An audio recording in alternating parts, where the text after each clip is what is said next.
Welcome to Thriving Tribesmen. My name is Curry, your host, and I'm excited to be making this episode. Today was the first time I played golf since COVID, so that was pretty cool, and I really enjoyed it. I played golf with my father-in-law. It was his birthday, so we had this golf day, and I was a little bit nervous about actually playing golf today because I thought I haven't played for so long. Am I going to be really bad? It's just going to turn out to be one of those days where I'm continuously looking for a ball that's lost. So as we got there, I was thinking through exactly what I needed to be doing. So my weight distribution, my club face, what I needed to be doing, and to make matters worse, as we got there were some people that were set outside the first hole. So for you guys who don't know about golf, there's a place where the first place where you hit the ball is called the first tee. So, and there was people that were sitting watching the first tee. So there was like, it was literally full.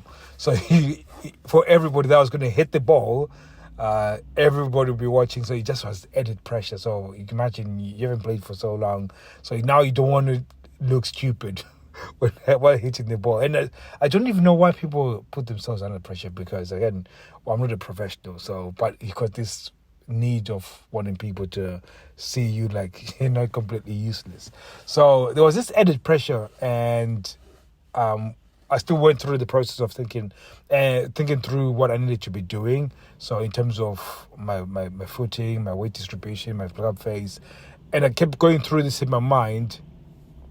And that ended up influencing my intent of the shot. So now, imagine that, of course, my intent was to hit the ball as far as possible, as accurate as possible, so I can hit the ball with the least amount of shots. That was my intent. And the outcome ended up being that way because of the purity of my intent. Now, I'm going to go back to that and explain more about that. So while we're going through all of this, our first few holes are pretty good. I think one up until 4, pretty much dead on close to perfect, which was complete shock to me because I thought my game would have really gone. Yes, there was still a few bits of indecision where I made bad decisions, then I recovered from them. So I was pretty good because of the intent, and it was very pure.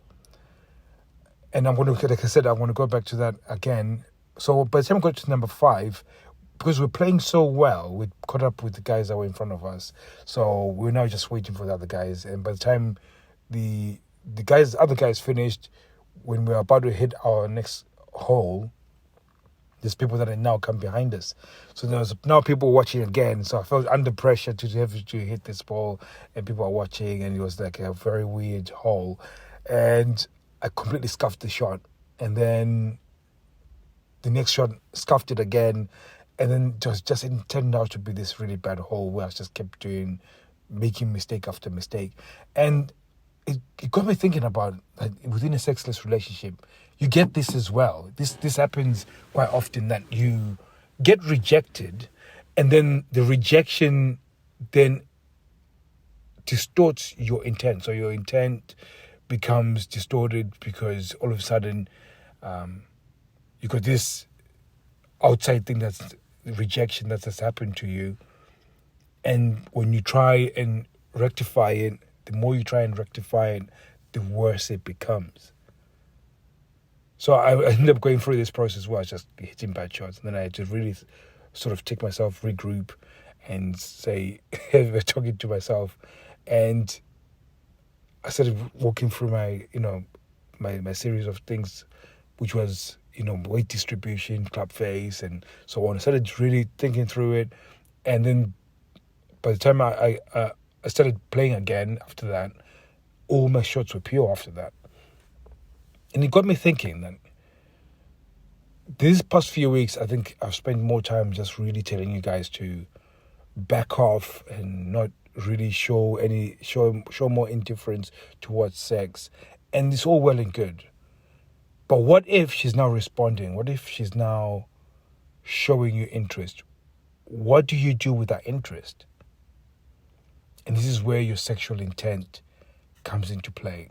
Now, some of you guys, you are still showing sexual intent, but it's not pure sexual intent.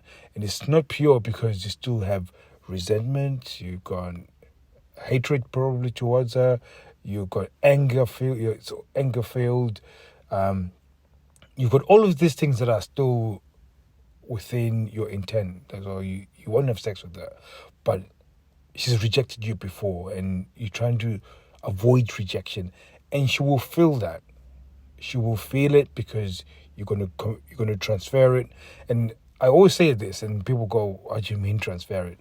And the best way of explaining this is that sexual intent, humor, anger, all of these things are transferable feelings that you can transfer. That's why, again, so, and the best way of explaining this is like, think of your favorite comedian and think of them having the best set, or like a next Netflix special, for example, and you think, wow, that's really funny. Like for me, Dave Chappelle, when he's talking, I'm finding everything that he's saying funny. But if you transcribe that whole show and you read it, you'll be thinking, what the fuck? This is the most ridiculous stuff I've ever read. And so this is where you see this transference of humor. So they feel the thing is funny, they think it's funny, and therefore when they deliver it, they transfer the funny to you, and then you start laughing at the thing. So it works the same thing with sex, and the more pure you can allow your sexual intent to be, as in you're transferring this good feeling of wanting sex, her being wanted, her feeling connection, her feeling close to you, the better your intent is, and the better you're going to have a better result. So, I said better choice. So, it becomes very important to actually recognize that within you actually giving a space, with you trying to be more indifferent with sex, your intent is what you're trying to make pure. Because at the end of the day, all the stuff that I'm teaching you guys is to become sexual with your partner.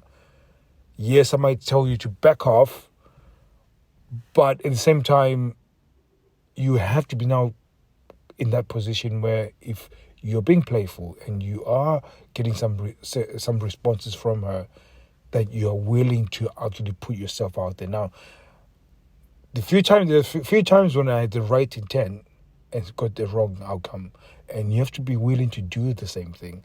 So you're willing to put yourself out there and then get the rejection. The difference is that when you do get the rejection, you regroup. You do not allow yourself to implode. You don't allow yourself to get angry. You don't allow yourself to create new negative feelings around sex again. You just allow it and say, you know what? I misread the situation. I'm sorry. I'm going to give you space. Cool. And then you continue from there. So your sexual intent has to be pure, and it's something that you have to now be willing to show. But I'm not saying in that way where you see her naked, then now, I'm going to try and rub, I'm going to try and do something. It has to be more of the thing that you're being playful, you already got good feelings going on, and then you slow things down so you can actually attempt to do something. If it doesn't work out, then it's okay. It's okay. Just like my golf shots, there were times when I hit bad shots and the round ended up still being really good. Because I thought, okay, that's a bad shot. Let me regroup. What am I meant to be doing? Weight distribution, club face, all of that stuff. Walked that through my head and then played the shot and then recovered from where I was.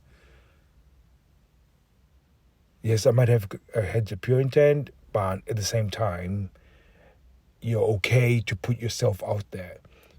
Because it's pointless for me to tell you, because I think that's at the bit. I'm telling you all this stuff that seems to be pulling you away from sex. But at the same time, I would like that to be the pure thing. And a lot of things that I'm taking away from me is the stuff that is inhibiting her from wanting to have sex. So, for example, you trying to give her more sex when she doesn't want sex is probably the better idea. That's the reason why I say you should back off. So hopefully all that makes sense and it all come to a nice understanding, because I thought that was a really good correlation between the golf and being in a sexless relationship, and how to actually show that sexual intent even though you're sort of working on it. Because I think it's, despite everything that you're doing within your sexless relationship, your sexual intent should be on continuously. You should assume you're having sex every single day.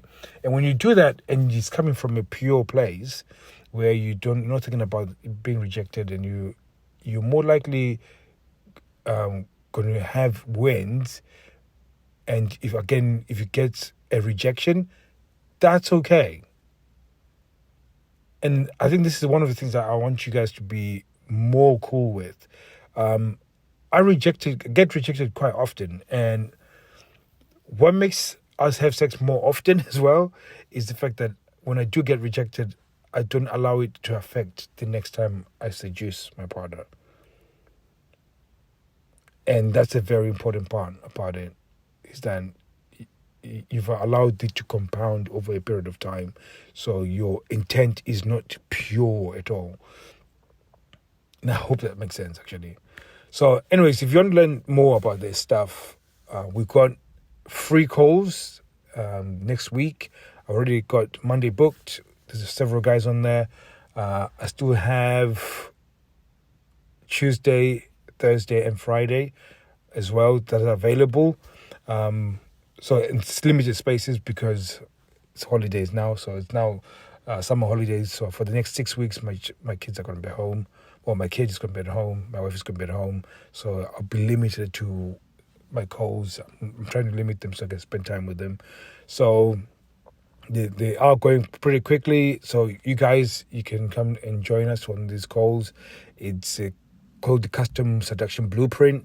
What it is as we just walk through your relationship, figure out what's going on, what you've been doing, what you've tried. And as we go through that, we actually get to understand what is going on within a relationship. We give you a plan that you can follow in order to start changing things. You might choose to go and do it yourself, which is perfectly fine. Or you might want to come back for another call where we might actually invite you to join the Reignited Men. If you want to, that's cool. If not, that's cool as well. We'll then give you additional information on how you can execute better your plan. And again, no high pressure sales, but that's exactly how the process is going to work. It's going to be just as simple as that, and it's going to be just as value packed as we're saying it right now. So thank you very much for your time. I'll be seeing you soon. Take care.